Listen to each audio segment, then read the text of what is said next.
Hello my dear students. So today in chapter biomolecules we will study about nucleic acids. Okay. Now nucleus consists of two types of nucleic acids, that is DNA and RNA. Nucleic acids are macromolecules composed of many small units or monomers called nucleotides. Each nucleotide is formed of three components. Okay, nucleotide is formed of three components: sugar, nitrogenous base and phosphate. Now this nucleotide consists of sugar, nitrogenous base and phosphoric acid. And nucleoside, there are two terms, nucleotide and nucleoside. Nucleoside contains only sugar and nitrogenous base. And if it is present with a phosphate in the form of phosphoric acid, it is called nucleotide. Now, different components of nucleic acids. As we know that, what are the different components? Sugar, nitrogenous base and phosphate. Now we will study about these three. First one, sugar. This one is a pentose sugar and it can be of two types, ribose sugar or deoxyribose sugar. So two forms of pentose sugar are there in the case of nucleic acid. Now nitrogenous base. Here four types of nitrogenous bases are there, in which two are purines and two are pyrimidines. Now what is this purines? Purines are double ring compound and further distinguished into two types, adenine and guanine. Fine, double ring compound. Here I have drawn the structure of adenine. Here you can see double ring compound. Fine. So purine, these are the double ring compound and there are two types, adenine and guanine. Pyrimidines, they are single ring compound and here further distinguished into thymine, cytosine and uracil. Right? So here I have drawn the structure of thymine, single ring compound. Okay? So nitrogenous base, it consists of four types, that is two purine and two pyrimidines. In that two purines, these are the adenine and guanine, and two pyrimidines are thymine, cytosine and uracil. Uracil, that is in the case of RNA. In the case of DNA, we have thymine and cytosine. Now go to the third component, phosphate. Now phosphate, that is present in the form of phosphoric acid. Fine. H3PO4.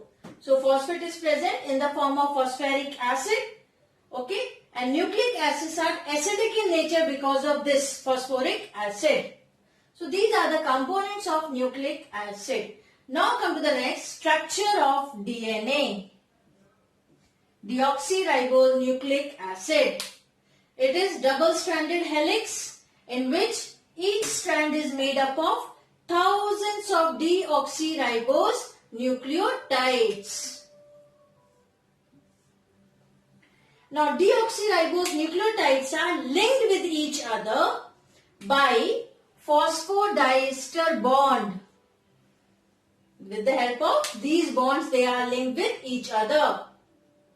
Now the two strands of DNA molecule are, these are the important characteristics of DNA, are antiparallel, complementary and they are joined with each other by weak hydrogen bonds. So DNA strands, two strands of the DNA, they are antiparallel, complementary and they are joined by the weak hydrogen bond. Now as I said, this is complementary. So here the nitrogenous bases are complementary, means always the adenine that will form the pair with thymine, okay, and guanine will pair with the cytosine.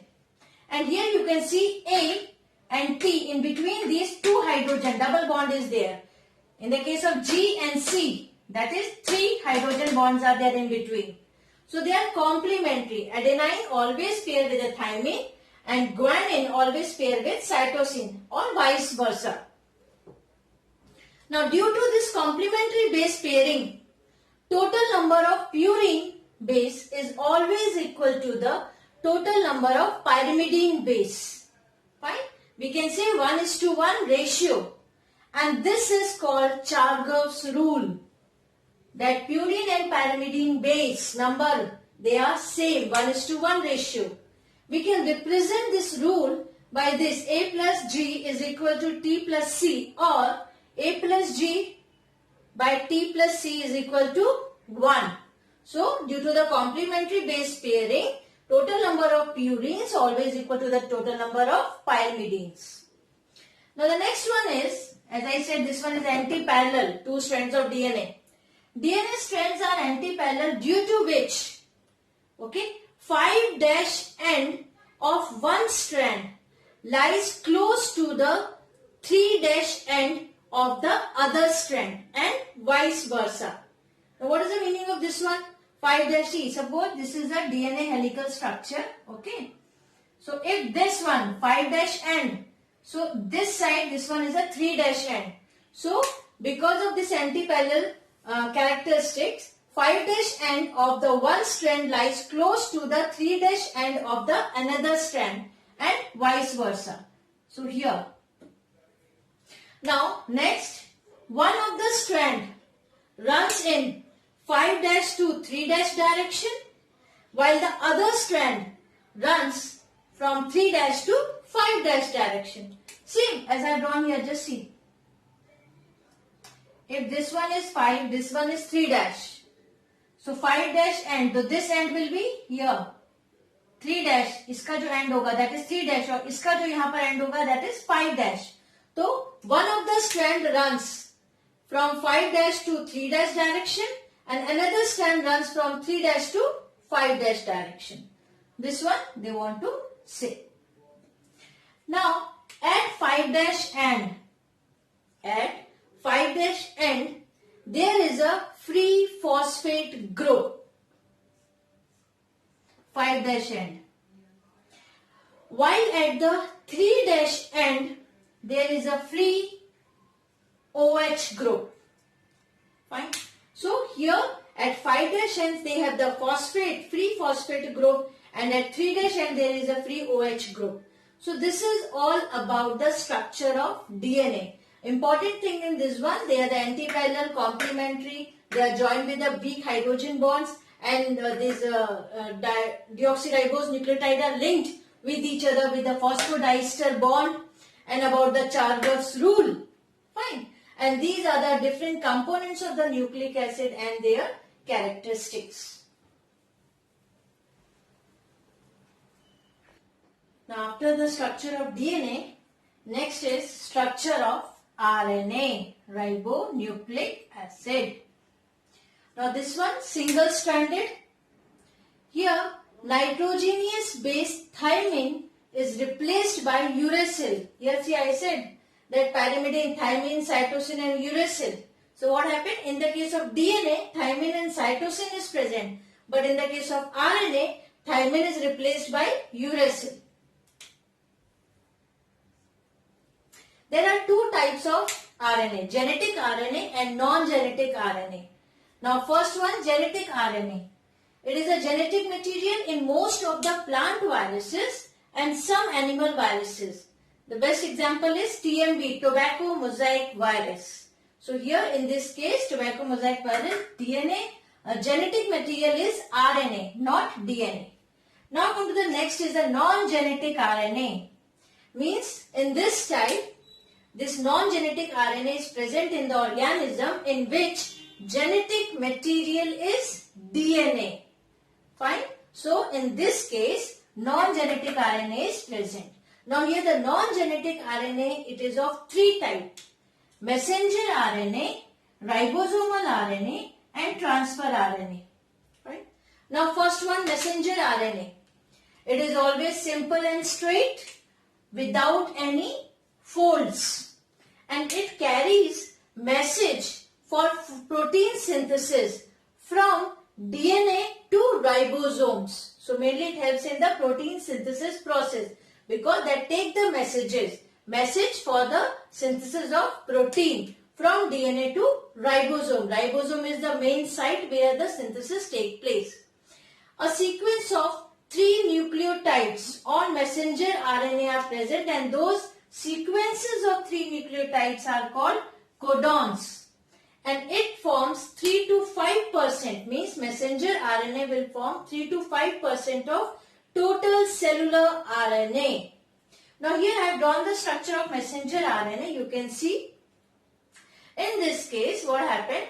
The messenger RNA at 5' end. Okay, here they have codon, and those codons are called initiation codon, means from where the process will start. And the 3' end, they have the codon that is called termination codon, where this process of taking the message for the protein synthesis will stop, termination codon. So this messenger RNA is straight, simple, without any fold. At one end they have the initiation codon, and the another they have the termination codon. Fine. And they take the information from DNA to ribosome, information for protein synthesis. Okay. Now this is all about the messenger RNA.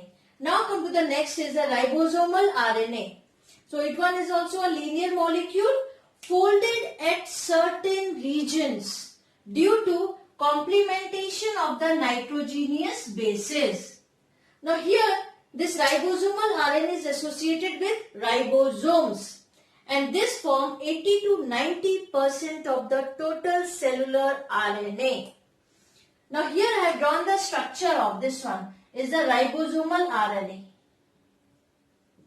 Here you can see few loops are there, okay, and this one is a single stranded DNA. So usually this one is also single, but few places that one is a folded because of this complementation of nitrogenous base. So this is the structure of ribosomal RNA. Now come to the last type, that is transfer RNA. So it one transfer RNA is also the single stranded single stranded RNA. It is soluble RNA. Fine, this transfer RNA is a soluble, and this one is the smallest type among all these three: messenger, ribosomal and transfer. So transfer RNA is the smallest RNA. Now here there are two models of transfer RNA are there. Now what are those two models? That is, one is the clover leaf model and this one is a hairpin model. Structure transfer RNA we have in the two form, that is a clover leaf model and the hairpin model. So first I will read out the labelings what I did. This one is a clover leaf model of the transfer RNA. Here they have, see, you can see 5' end, this one is the 3' end. Okay, here this one DHU loop, this is called the anticodon loop, and this is called the ribosomal binding loop. Fine. Now in the hairpin model also you can see 5' end and 3' end. Now this 3' end of both type of models, 3' end is the amino acid attachment site. Fine. Now this DHU loop is the amino acid binding site, and this loop, this side, this is called the ribosomal binding loop, and this one is an anticodon loop. Now this anticodon loop is having, you can see here, 3 nucleotides, unpaired, free nucleotides. See 1, 2, 3. Even here you can see 1, 2 and 3. So these are the anticodons. So anticodon loop is having at this free end. So they have the 3 unpaired anticodons.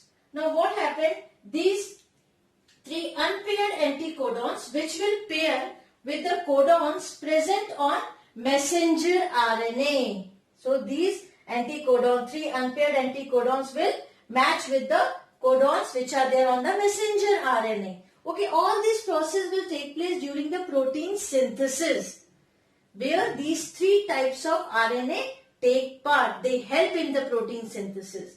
So this is a brief information about the messenger RNA, ribosomal RNA and transfer RNA.